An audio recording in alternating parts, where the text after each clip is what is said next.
Option ব্যৱস্থা দিলে ৰেগুলাৰৰ কাৰণে, সেইটোতো আমি কেছ কৰিলোঁ, অলপ খেলি মেলি থাকিল, সেইবোৰ হ'ল। তাৰপিছত 24ত আকৌ ৰেগুলাৰ অপশ্যন আহিল। এই ৰেগুলাৰ অপশ্যন বুলি কয় আজিলৈকে এনেকৈ কৈছে, কিন্তু যোৱা বছৰ যেতিয়া ৰেগুলাৰৰ সকলো খেলবিলাক শেষ হৈ গ'ল, যে ৰেগুলাৰ বিষয়টো শেষ আল্টিমেটলি আমাৰ যিখিনি শিক্ষক যাব লগা আছে ৰেগুলাৰ অপশ্যনটো লৈ ল'লে, আৰু আমি এতিয়া যিখিনি থাকি গ'লোঁ, আমাৰ এতিয়া প্ৰায় 11,000 শিক্ষক আছে, যে এইখিনিক আমি এতিয়া দাবী কৰিছোঁ যে আমাক এতিয়া এই যিটো খেলি মেলি আছে এনমিলি আছে এইখিনি দিব লাগে। গতিকে যোৱা বছৰ নৱেম্বৰ মাহতে তেওঁলোকে দিম বুলি প্ৰস্তুতি চলাইছে, কিন্তু নৱেম্বৰ মাহৰ পৰা এতিয়ালৈকে এবছৰ হ'ল, এতিয়ালৈকে কিন্তু তেওঁলোকে ঠিক কৰি আনিব পৰা নাই। আৰু এইটো কিন্তু এইটো নকওঁ যে এইটো কিন্তু সম্পূৰ্ণ বিভাগৰ হেমাহি, আমাৰ অসম সৰ্বশিক্ষা অভিযান মিছনৰ যিটো বিভাগৰ হেমাহিৰ কাৰণেহে আমি ৰখি আছোঁ, কিন্তু চৰকাৰীভাৱে কিন্তু নিৰ্দেশনা স্পষ্ট আছে। দিছপুৰৰ পৰা সম্পূৰ্ণ নিৰ্দেশনা আছে যে তেওঁলোকক ৰেগুলাৰ সমপৰ্যায়ত দৰমহা দিব লাগে, এইবুলি স্পষ্ট নিৰ্দেশনা আছে। তাৰ পিছতো কিন্তু তেওঁলোকে এইটো দিয়া নাই। গতিকে আমি আজি এটা সময়সীমা দিব বিচাৰিছোঁ, আল্টিমেটাম আমি ইতিমধ্যে পঠাইছোঁ, আৰু সেই আল্টিমেটাম যদি এইখিনি সময়ৰ ভিতৰত আমাৰ এই কামটো কৰি নিদিয়ে আমি এটা আন্দোলন কাৰ্যসূচী ঘোষণা কৰিম আজি। তাৰপিছতে 2 নম্বৰ আছে আমাৰ যিটো টাইম স্কেল, যে আপোনালোকে নিশ্চয় জানে তাকে যে আমাৰ MACPS বুলি কয় টাইম স্কেল, যে নন প্ৰমোচনেল পোষ্ট যিমান আছাম গভৰ্ণমেণ্টৰ আণ্ডাৰত আছে সেইবিলাক পোষ্ট প্ৰমোশ্যন নহয়। যেনেকুৱা আমি টিচাৰ যেতিয়া আমি যিদিনাৰ পৰা জইন কৰোঁ টিচাৰ হৈয়ে ৰিটায়াৰ হ'ব লাগে, আৰু এই নন প্ৰমোশ্যনেল পোষ্টবিলাক প্ৰতি 10 বছৰৰ মূৰে মূৰে এটা স্কেল দিয়ে, মানে এটা ইনক্ৰিমেণ্ট দিয়ে, এটা ইনক্ৰিমেণ্ট বঢ়াই দিব লাগে প্ৰতি 10 বছৰটো, মানে 7 পে কমিশ্যনৰ ইনষ্ট্ৰাকশ্যনতে আছে, আৰু এইটো প্ৰতি বছৰে দি থাকে। 10 বছৰ যাৰ কমপ্লিট হ'ব সেইদিনাখন তাৰ নেক্সট জানুৱাৰী মাহৰ পৰা এইটো দি দিয়ে, এফেক্ট হ'ব লাগে নেক্সট জানুৱাৰীৰ পৰা। যিদিনাখন যিটো বছৰত 10 বছৰ কমপ্লিট হ'ব যিটো মাহত, তাৰ পিছৰ যিটো জানুৱাৰী মাহ হয় জানুৱাৰী মাহৰ পৰা সেই টাইম স্কেলটো দিয়াৰ এটা আছে, নিয়ম আছে, আৰু সেই নিৰ্দেশনাই আছে। কিন্তু আমাৰ ক্ষেত্ৰত এইটো কৰা নাই এতিয়ালৈকে, কিন্তু নিৰ্দেশনা আছে দিছপুৰৰ পৰা গভৰ্ণমেণ্ট চৰকাৰৰ ফালে চৰকাৰী নিৰ্দেশনাও আছে, কিন্তু আমাৰ ক্ষেত্ৰত ইমপ্লিমেণ্ট কৰা নাই। আজি কৰিম কালি কৰিম তেনেকৈ তেওঁলোকে বাজেট বনাই আছে, কিবা এনেকৈ বিভিন্ন ধৰণৰ কৰি পেলাই তেওঁলোকে আমাক পিছুৱাই আছে, হেমাহি কৰি আছে। আমি যোৱা সপ্তাহতো খবৰ লৈছিলোঁ তেওঁলোকৰ বোলে সময় নাই, বহুত কামত ব্যস্ত, তেনেকুৱা ধৰণৰ কথাবিলাক কৈ থাকে। গতিকে যদি সময় নাই তেতিয়াহ'লে আমাৰ উপায় নাই, গতিকে আমিও আৰু অতিষ্ঠ হৈ গৈছোঁ, আমাৰ শিক্ষক সমাজ যথেষ্ট হেৰি হৈ গৈছোঁ। গতিকে এইটো আমাৰ প্ৰাপ্য, যিহেতু চৰকাৰী নিৰ্দেশনা আছে আৰু নিৰ্দেশনা মতে কাম কাজ কৰি আছোঁ। আমাৰ লগত এখন এগ্ৰিমেণ্ট আছে, সেই এগ্ৰিমেণ্টত দিম বুলি চৰকাৰে প্ৰতিশ্ৰুতি দিছে, গতিকে সেই প্ৰতিশ্ৰুতি পালন কৰিব লাগে, আৰু এইটোৰো আমি এটা সময়সীমা দিম। তাৰপিছত আছিলে আমাৰ যিটো আমাৰ বদলীকৰণ প্ৰক্ৰিয়া। আপোনালোকে জানে যে 2020 চনত এখন আইন প্ৰণয়ন কৰিছে বদলীকৰণৰ কাৰণে, শিক্ষক বদলীকৰণ, শিক্ষক বুলি নহয় সকলো বিভাগৰ চৰকাৰে। এইখন খুব আমি প্ৰশংসা কৰিছিলোঁ, খুব ভাল হৈছে এই আইনখন, আৰু সেই আইনখনৰ নাম আছিল যে transfer and regulation act of 2020। আৰু সেই আইনৰ অধীনত তাৰমানে যিসকলৰ কৰ্মচাৰী 10 বছৰ সম্পূৰ্ণ হৈছে, য'ত এখন জিলাত যদি 10 বছৰ সম্পূৰ্ণ কৰি আছে, তেতিয়া 10 বছৰ পিছত তেওঁ ইলিজিবল, তেওঁ বেলেগ ট্ৰেন্সফাৰ বিচাৰিব পাৰে, মানে বেলেগ জিলালৈ, তেওঁ হোম জিলালৈ বা বেলেগ জেগালৈ যাবলৈ বিচাৰিব পাৰে, আৰু বিভিন্ন ক্ৰাইটেৰিয়া আছে বাৰু। কিন্তু সেই আইনখনো কিন্তু এই নিয়মৰ ক্ষেত্ৰত খুব ভালদৰে প্ৰযোজ্য হোৱা নাই। বহুত তেওঁলোকে আইন বনাইছে, চৰকাৰে ঠিকেই আইনখন বনাইছে, খুব সুন্দৰভাৱে বনাইছে, আমি সহযোগো কৰিছিলোঁ, আৰু সেই আইনমতে কিন্তু আমাৰ বহুত শিক্ষকে এতিয়াও হেৰি পোৱা নাই। বিশেষভাৱে মই এখন জিলাৰ কথা কওঁ, এখন চাউথ চলমাৰা জিলা এখন আছে আমাৰ, চাউথ চলমাৰা জিলাত বহুত শিক্ষক আছে, প্ৰায় 80জনমান শিক্ষক আছে।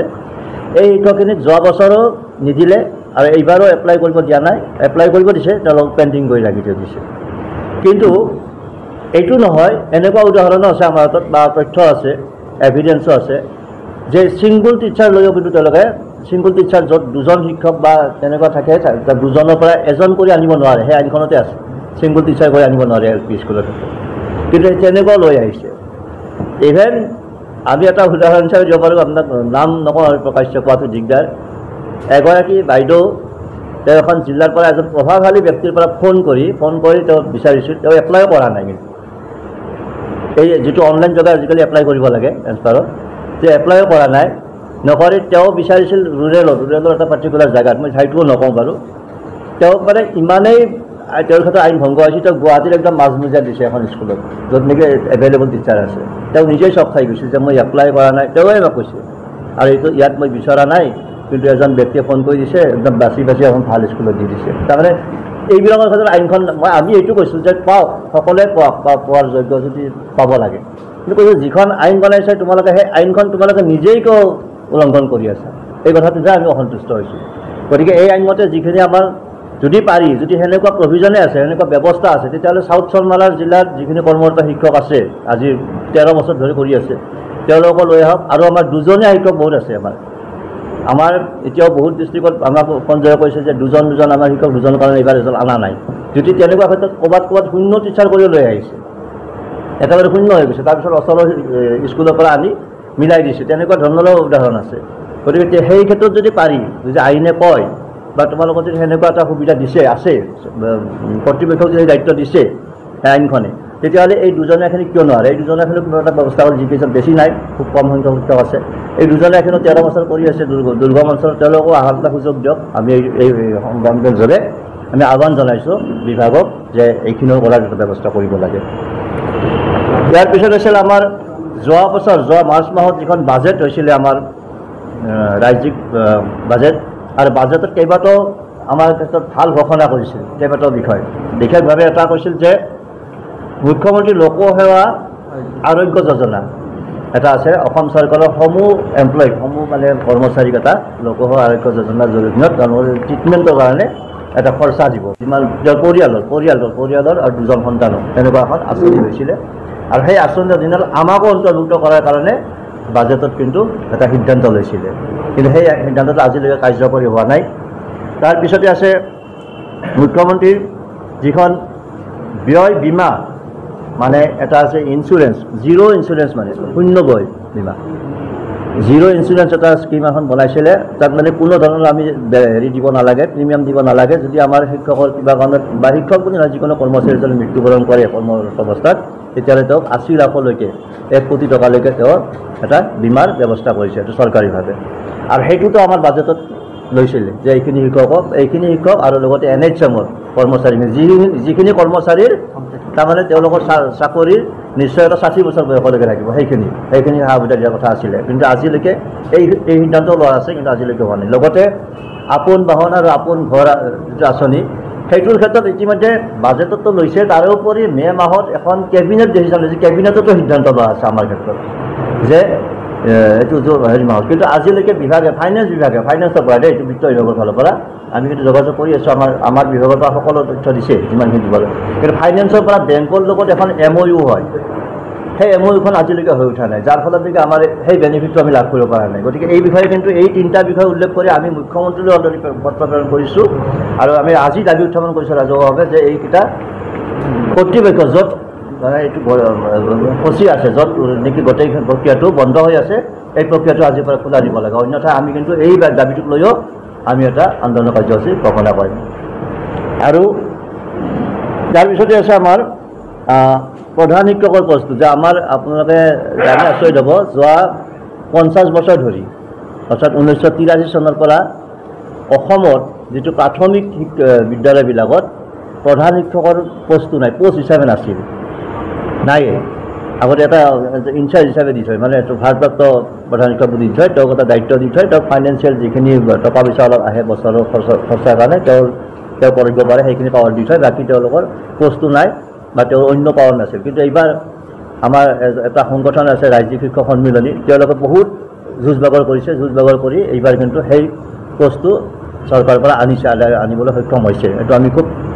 অতি প্ৰশংসনীয় পদক্ষেপ আৰু এইটো সন্মিলনীয়ে খুব ভাল কাম কৰিছিলে এইটো কিন্তু প্ৰকৃতত কি হৈছে আমি বিচাৰোঁ যে প্ৰধান শিক্ষক লাগে কিন্তু তেওঁলোকে কি কৰিছে প্ৰধান শিক্ষকৰ আমি এটা যোগ্যতাৰ ভিত্তিত হ'ব লাগে যোগ্যতাটো কেনেকৈ নিৰূপণ কৰিব যে আজিকালি যিহেতু আমাৰ এণ্ট্ৰি এতিয়া নতুন যিটো 2012 চনৰ পিছৰ পৰা যেতিয়া শিক্ষানীতি আহিছে নতুন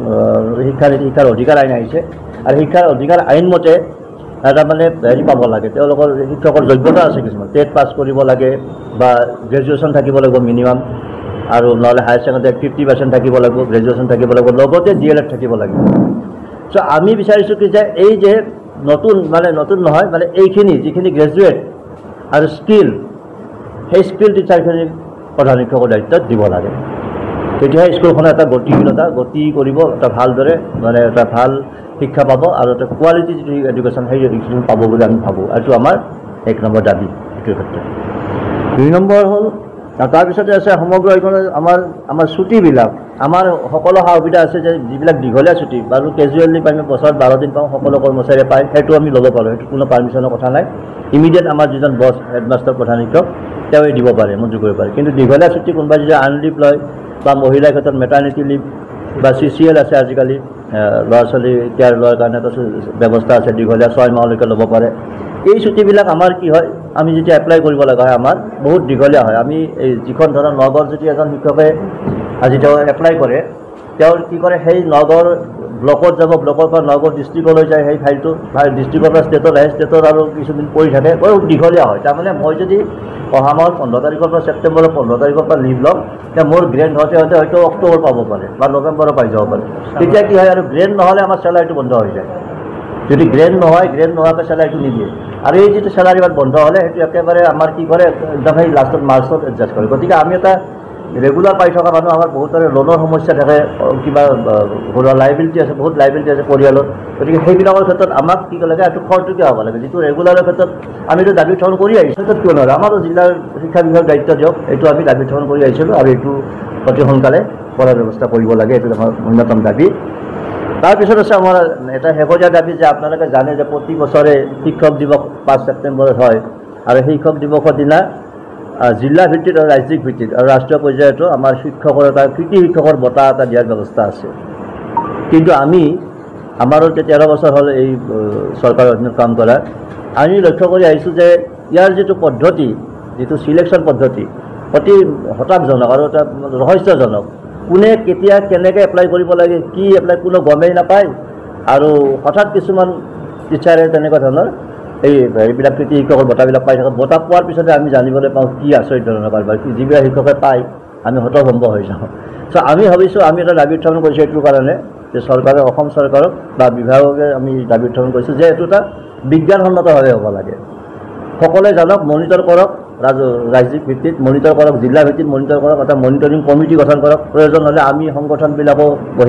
বহি যিজন যোগ্য যিজনে সঁচাকৈ